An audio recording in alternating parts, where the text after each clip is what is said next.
के गाँव है। हमारो जवानी हो लहावे चलते ही अगर लही जाए तो रामदेव यादव नहीं तो विष्णु यादव हवे के है रहवे के रह। रामदेव गुरु जी के गाय के गायन तो तू कब जाबे? कहा भाई?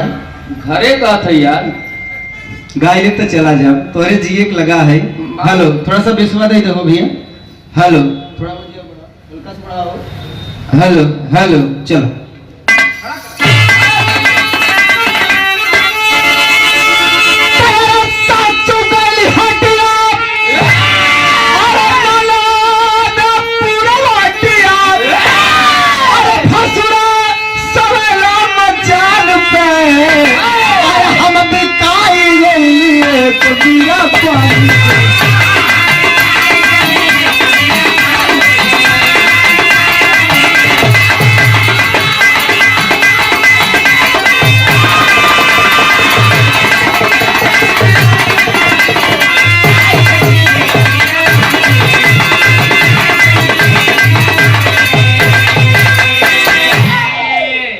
बारे रामदेव गुरु जी। लेकिन कहानी कौन है समय का हो कबीर भाई शिव शंकर भाई कहना बा का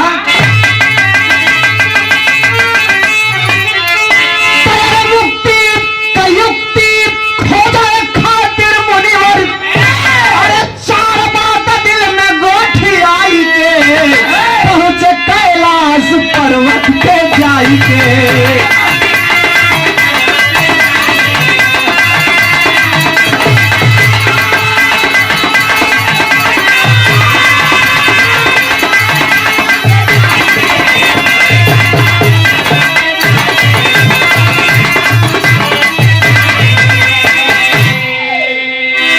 भाव उस समय का है मेरे साथियों, गौर कीजिएगा। आदरणीय वार्ड नंबर 23 के भावी जिला पंचायत सदस्य के प्रत्याशी विष्णु यादव के मार्गदर्शक जो मंद मंद मुस्कुराहट से पूरे जिले में एक अलग छवि बनाने वाले आदरणीय जेपी सिंह जी की तरफ से हजारों हजार रुपए का पुरस्कार, कई बार पुरस्कार आपके लिए कहना चाहूंगा कि मेरी जमी आसमान है आप, अपने चाहने वालों की जान है आप। कुछ लोग भले से आपको सिर्फ इंसान समझते हो मगर है कलाकारों के लिए तो भगवान है आप। तो आप खाता नंबर मांगत है बा उनके पास खाता नंबर गूगल वाला नंबर भाई तो पहले ही बार मिले ना कहाँ पाए हुई खड़गपुर में मिला रहे। जेपी सिंह भाई जी की तरफ से बहुत सारा पुरस्कार। जमाना बदल गया वकील साहब, पहले के जमाने में अब के जमाने में बड़ा फर्क बा। कविता यादव पहले के जमाने में मेहरारू आवे तो बरियारे मांग फेरे बनियारे सेनहुर दे जाने लगा है बदे कि हमारे पति की उम्र लंबी हो, कि हमारे पति की उम्र लंबी हो। आजकल के मेहरारू लल्लू गुरु जी शिव शंकर भाई आजकल के मेहरारू आवत हैं तनिके के मांग फेरत हैं हिप्पी कटिंग बार कटाई के, तनिके के मांग फेरत हैं तनिके के सेनू लगावत हैं जाने लगा है बदे कि ये जल्दी मरे हम दूसरे जाई। हमरे और ये मुरी काहे दिखावत है? तो हरा वाली तो दिखा लगावत थी, हमार वाला पूरा सेनू देत है। देखे रे तोहरे के पीछे तक उलट गया रहा। छठी माई पूजा से लौटी रही।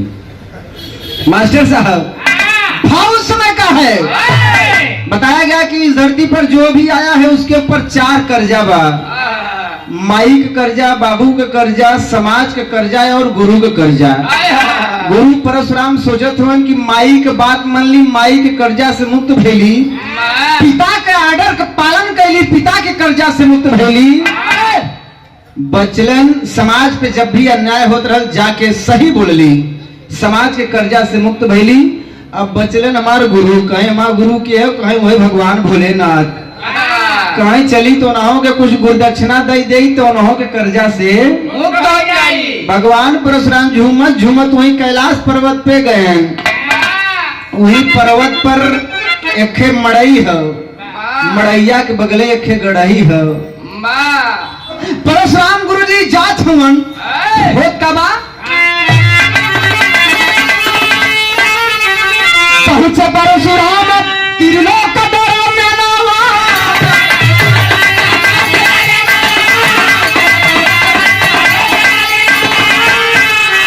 अरे पहरा पे खड़ा रहे गणेश लड़ना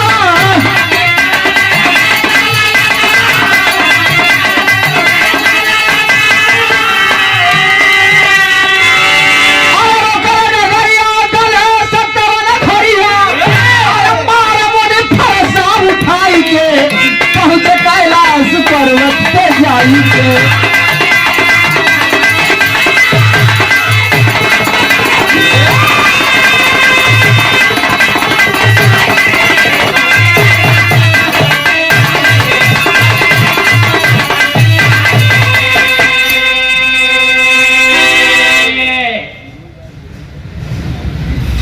ए भैया परशुराम गुरुजी कैलाश पर्वत पे गए हवन भगवान भोलेनाथ से मिले चाहत हवन तब से तो वहीं गेटिया पे गणेश भगवान खड़ा रहे कहे अरे बाबा कहाँ जा रहे हो? ए बाबा आधार दिखाओ। किधर जा रहे हो? परशुराम कहे तुम कौन? कहे तुम कौन? ए बाबा कौन? परशुराम कहे तुम कौन? गणेश कहे मैं भगवान भोलेनाथ का पुत्र गणेश। कहे बेवकूफ बनाओ थे लड़कियां मैं जटा थे अड़बंगी में नहीं उनके कहिया लड़कियां हो गए उनके एक लड़किया बस एक नाम कार्तिके ओके हम जानी थे जे मनोचवा काम करत है उनके हम जानी थे तोहार उत्पत्ति कहाँ भाई? गणेश जी कहे कि ऐसा है अभी मम्मी पापा अंदर है जो है आप कहीं और जाइए बाद में आएगा। तब तक परशुराम क्रोधित हो जाते हैं करते क्या है उमा सन शिव जी जब अइले पहरामा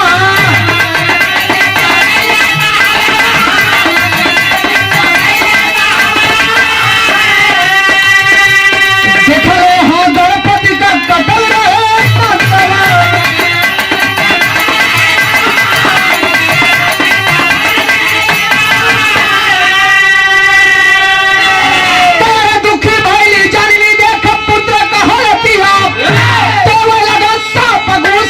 पहुंच कैलाश पर्वत पे जाई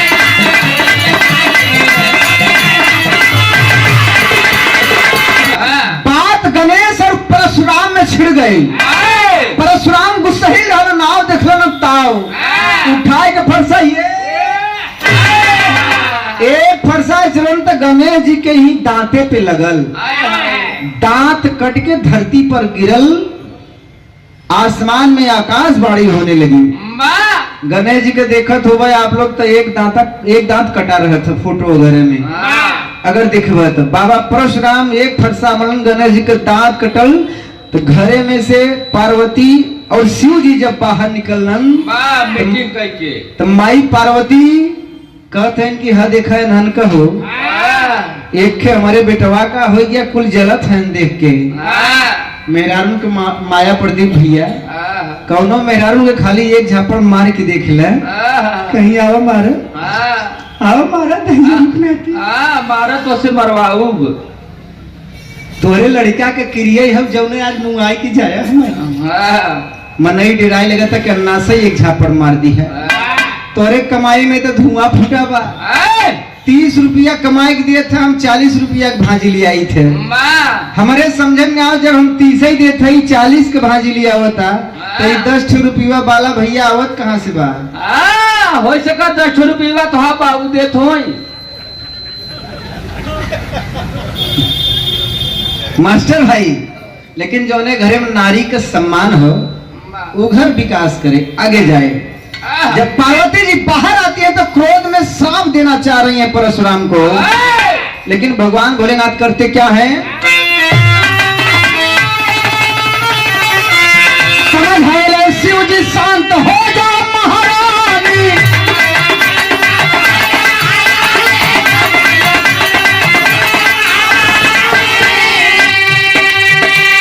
पुत्र के समान शिष्य परशुराम ज्ञानी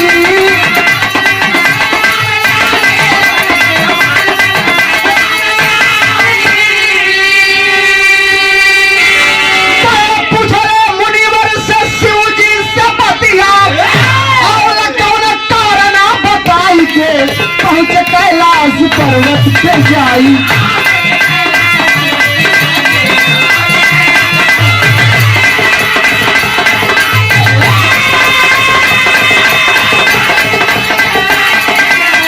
आएगा तो भदोही जिले का सबसे बड़ा मंच क्या बिरहा कराने का काम करते हैं हमारे बड़े भाई धर्मराज यादव जी, जो धर्म के भाई हैं, नाम भी धर्मराज यादव जी है। मानसिव कहथन की ये पार्वती सांप जिंदा, अरे परशुराम हो हमार चेला हो। और बतावल गई कि पुत्र और चेला में कोनो विशेष फर्क नहीं बा। ये हमार चेला हो कि महाराज जी पार्वती कहीं तोहार चेला हो तो हमारे बेटवन के मरिए न दांत तोड़ दे दही जरा देखा, दांत फिर से लगाई सकत है, दांत तई न लगे फिर से दूधे दांत रहा कहा एक श्राप दे देवे के जलाए दे। भगवान भोलेनाथ रोकत हन कि मार चेला हो जाए दे, छोड़ दे, पहले पूछा ही दे कौन है। परशुराम से पूछा तो भगवान भोलेनाथ की कैसे आया परशुराम, कहा मालिक की है 4 कर्जा हमारे ऊपर बा, जे भी धरती पे पैदा होता ओकरे ऊपर 4 कर्जा बा। कौन कौन? एक माई का कर्जा, एक बाप का कर्जा, एक समाज का कर्जा, एक गुरु का कर्जा। तो तीनों कर्जा से तो करीब करीब हम मुक्त हो गए, आप हमारा गुरु है तो हमसे कुछ गुरुदक्षिणा मांग लेते हैं। भगवान भोलेनाथ का हमारे बेटवा का दांत काटत है तो हम मुक्त करब, कहीं गुरु दक्षिणा देवे जात है, देवे चाहत है तो जा शेषनाग का गर्दन काट के लिया हुआ। परशुराम जी गए शेषनाग का गर्दन काटे, शेषनाग एक फुफकार मार दे। अब परशुराम चित्त धरती पे गिरे, राखी हो गया राखी। मजे एक दिन बीता, एक दिन माई पार्वती कहत है बाबा भोलेनाथ से कि हो तहार जौन चेलवा रहा हो जौने कपड़वा पे बरवई नहीं गया, वो चेलवा कहाँ बा आजकल दिखात नहीं बा। कहीं वो चेलवा के तो मरवाए न दिया, कहीं कैसे, कहीं शेषनाग एक फुफकार मारे नु राखी हो गया। देखा माई के ममता, पार्वती माई कहे कि आप ही कहले रहला कि शिष्य और चेला में, शिष्य और पुत्र में कोनो फर्क नहीं बा, तो अगर वो तहार पुत्र रूप में रहा तो के मरवाया काहे? माई पार्वती कहत काहे मास्टर साहब?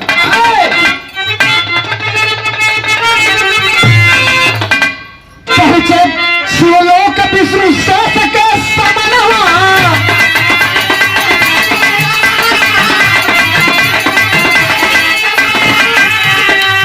अरे काटब तोहरा शीश टबा